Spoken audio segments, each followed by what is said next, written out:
Hello curies, आज हम बात करने वाले हैं माई पोसाइडन के एपिसोड 26 की। एपिसोड शुरू होता है। एनफी मिंग से कहती है कि मैं क्या कर रही हूँ, मुझे मोलियांग की हेल्प भी करनी है और मैं ये भी नहीं चाहती कि ये हाई को रिग्रेट हो मेरी वजह से। मैं क्या करूँ। जब एनवी घर पे आती है तो उसको एक पार्सल मिलता है जो उसके पापा ने भेजा था। वो उसमें पढ़ती है, उसके पापा ने लेटर भेजा था कि मैं तेरे पास बहुत टाइम से आ नहीं पाया हूँ और क्योंकि मुझे सी में ही ज़्यादा टाइम गुजारना पड़ता है तो मैं तुम्हारे साथ रह भी नहीं सकता हूँ। मैं तुम्हारी ग्रोथ भी नहीं देख पा रहा हूँ कि तुम कितना चेंज हो गई हो पहले से। और ऐसे काफ़ी उसका इमोशनल सा लेटर होता है। वो कहते हैं कि मैं वहाँ पर मैंने तुम्हारे लिए एक डॉल्फिन ये टॉय बनाया है, तुम इसको अपने पास रखना। फिर एनफी आंट जैंग को बता रही होती है कि ऐसे वैसे, और वो बहुत ज़्यादा इमोशनल हो जाती है, रोने लगती है कि जिसको भी मैं प्यार करती हूँ इतना ज़्यादा वो मुझसे इतना दूर क्यों होते जा रहे हैं सब के सब। बहुत ज़्यादा रो रही होती है। उधर ये है, जब कार में था तो बारिश शुरू हो गई थी। वो सोचता है बारिश अचानक से क्यों हो गई, तभी वो सोचता है एनफी को कुछ हो गया होगा। वो उसको कॉल करता है बट फ़ोन लगता नहीं है। फिर एनफी मन बना के पहुंच जाती है ये हाई के घर पे कि मैं उससे बात करूँगी, वो कैसे भी करके बस आइलैंड देने के लिए राज़ी हो जाए। वहाँ पे ड्वेंसीची था। ड्वेंसीची कहते हैं कि आप आइलैंड के लिए ही आई होंगी ना, कि अगर वो आपका होता तो आप क्या डिसीज़न लेती, क्या आपने इस बारे में सोचा है। तभी वहाँ पे ये हाई आ जाता है। ये हाई कहते हैं कि मैं तुम्हें बहुत टाइम से ढूंढ रहा हूँ, तुम ठीक तो हो ना। और फिर एनफी कहती है कि प्लीज़ तुम आइलैंड बोरो करने दो ना, मैं तुम्हें परेशानी में नहीं डालना चाहती बट ये भी काफ़ी ज़रूरी है, प्लीज़ हेल्प कर दो। और फिर यह सोचता है कि सारी परेशानी तो तुम ही मेरे लिए ले आती हो, तुम्हारी वजह से ही मुझे इतनी चिंता होती रहती है कि तुम्हारा क्या होगा। मोलियांग की काफ़ी तबीयत ख़राब हो रही थी, तभी उसको ल्यूलैन की कॉल आती है। वो पूछती है कि तुम ठीक हो ना, घर पे आराम कर रहे हो।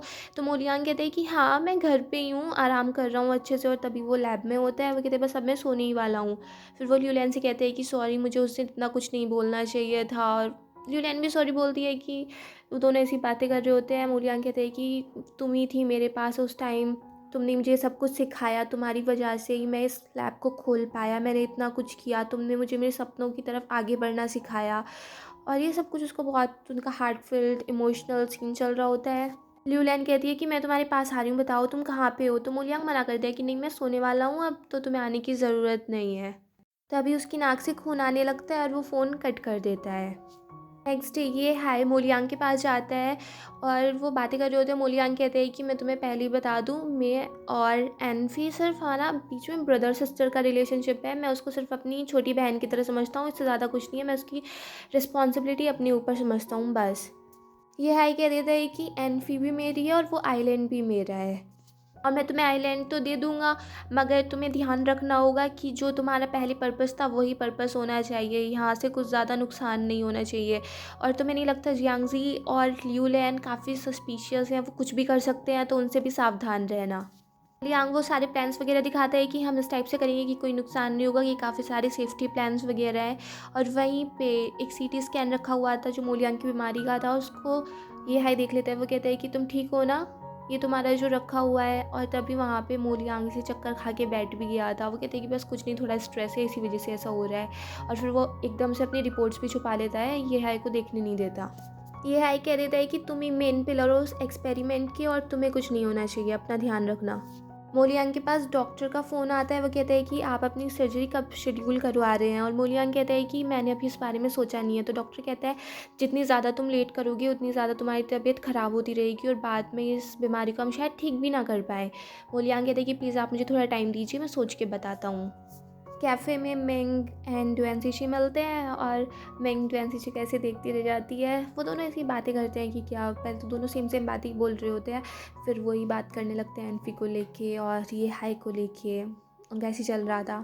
बार में लिन हुआयन बहुत ज़्यादा ड्रिंक करी हुई थी। वहाँ पे ये हाई आके कहता है कि तुम्हारी इतनी सारी कॉल्स पड़ी हुई थी और अब तुम मेरी बात भी नहीं सुन रही हो, चलो मैं तुम्हें घर लेके चलता हूँ। लिन हुआयन रोने लगती है। ये हाई कहता है कि प्लीज़ यार ये तुम रो मत, मुझे बड़ा बुरा लगता है ऐसे जब भी कोई लड़की रोने लगती है। लिन हुआयन कहती है अगर इस जगह पे एनफी होती तो तुम्हें दर्द होता ना। लिन हुआयन कहती है कि मैं बचपन से तुम्हें पसंद करती हूँ, मैंने तुम्हारे लिए क्या क्या किया, मैंने कंपनी संभाली, मैंने रुपए कमाए ताकि मैं तुम्हारे काबिल बन पाऊँ। और मैं हमेशा से डरती थी कहीं तुम किसी की सच में रियल में केयर ना करने लगो, पता नहीं एनफी कहाँ से आ गई है, तुम उसकी केयर करने लगे हो। मुझे डर लगता था तुम किसी की केयर करने लगोगे तो मुझे अपने से दूर कर दोगे, और वही हो रहा है। पहले तुम्हें है हाई की चिंता नहीं थी, अब तुम क्यों वापस आ गए हो, क्यों सब कुछ कर रहे हो ये सब। तुम्हें पता है तुम्हारी वजह से मैं कितना सफ़र कर रही हूँ। तुम एनफी की इतनी चिंता क्यों करती हो? क्या मुझे भी एनफी जैसा बनना पड़ेगा तुम्हारी केयर के लिए? बताओ, क्या है एनफी में जो मुझ में नहीं है? ऐसे कहते काफ़ी रो रही होती है और फिर ये आए कहते चलो मैं तुम्हें लेके चलता हूँ, बट वो उसकी सुनती नहीं है और अपने आप अकेली अकेली भाग जाती है बाहर और बाहर बेंच पे जाके बैठ जाती है। वहाँ पे ये टियान आता है और वो उसको समझाता है कि मैं तुम्हें घर लेके चलता हूँ, और फिर वो उससे भी गुस्सा करने लगती है कि मुझे घर नहीं जाना है, उस एनफी में ऐसा क्या है जो वो उसके पीछे पड़ा हुआ है और मुझे ये हाई के साथ ही रहना है। अपने पापा को कॉल करके कह देती है कि मुझे सिर्फ ये हाई चाहिए और मैं उसको छोड़ूंगी नहीं किसी भी हालत में।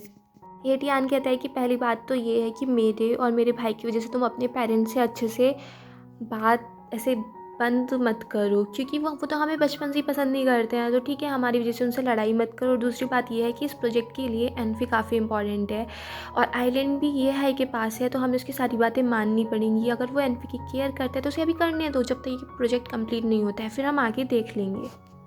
एनफी मोलियांग को आइलैंड के लिए दिलासा दे रही होती है कि हम ये कर लेंगे वो कर लेंगे और मोलियांग खुश होता है। वो उसको दिखाता है कि ये हाई ने हमें बोरो करने की परमिशन दे दी है।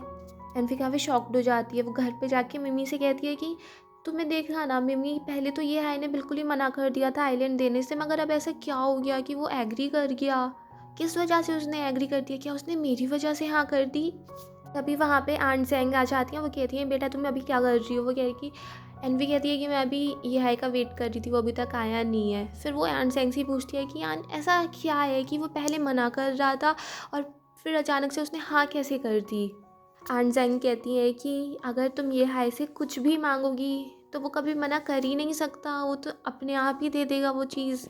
और ये सुन के एनफी खुश हो जाती है।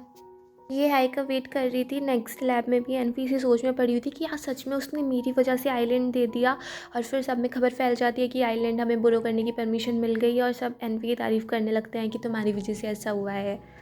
रात में पोसाइडन लैब के सभी लोग डिनर पे जाते हैं और वहाँ पे मोलियांग सबको थैंक्स बोलता है कि तुम लोगों ने इतना ये किया वो किया ब्ला ब्ला ब्ला। डिनर में भी ये हाई एनफी को देता है कि तुम्हारी फेवरेट डिश है ना, इस टाइप से उसको दे रहा होता है। और ल्यूलैन देख रही होती है मोलियांग को ये क्या कर रहा है। वहाँ पे फिर वो गेम्स वगैरह भी खेलते हैं और उसमें वो लास्ट में ये बैट रखते हैं कि जो भी हारेगा उसको काफ़ी सारे 5 ग्लास पीने पड़ेंगे, ड्रिंक करना पड़ेगा। और वहाँ पे एनफी हार जाती है और एनफी को काफ़ी सारे ग्लासेस वो पी रही होती है। 1-2 ग्लास के बाद एनफी मना कर देती है कि मुझसे और ज़्यादा नहीं पी जा रही। फिर सब लोग उसको ज़िद करने लगते हैं कि पियो पियो, तो वहाँ पे मोलियांग उसकी जगह पी लेता है कि मैं पीता हूँ। और फिर मोलियांग को देख के डॉक्टर ल्यूलैन कहती है कि मैं पीती हूँ और वो फिर ख़त्म कर देते हैं और वो लोग कहते हैं कि चलो ठीक है अब ख़त्म हो गई ये डेट। और फिर वो मोलियांग की थोड़ी ऐसी तबीयत से ख़राब हो रही होती है, तो ल्यूलैन कहती है मैं इसको ले जाती हूँ और एनफी वहीं खड़ी रह जाती है। ये हाई से एडवांसी जी कहता है कि बॉस आप फिर से एक बार देख लो, ये रहा आपका न्यू मोबाइल फ़ोन और आप इस कॉन्ट्रैक्ट के बारे में एक बार फिर से सोच लो, क्योंकि एक बार आपने जो डिसीज़न कर दिया फिर वो चेंज नहीं होने वाला है। ये हाई कहता है कि इस बार मैं मोलियांग पे भरोसा करता हूँ।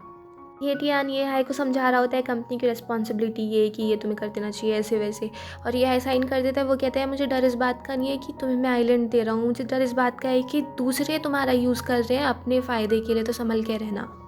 ये हाई टोंगज़ुलोंग के पास आया होता है। वो कहता है कि मैं एंड्रयू के बारे में ढूंढ तो रहा हूँ, मगर तुम ये देखो कि वो बार बार तुम्हें ही क्यों ढूंढ रहा है, वो तुम्हारे पास ही बार बार क्यों आ रहा है, वो तुमसे ऐसा क्या लेना चाह रहा है। फिर ये हाई अपने लॉकेट के बारे में सोचने लगता है। हाई कहता है कि ठीक है मैं तुम्हें एक सीक्रेट बताता हूँ। और टोंगज़ुलोंग वैसे खड़ा था, वो कहता है रुको रुको 1 मिनट, फिर वो आराम से बैठ जाता है। वो कहता है कि अब बताओ मुझे। ये हाई कहता है कि वैसे सही बात तो ये है कि 13 साल पहले एक्सीडेंट में मुझे भी मर जाना चाहिए था।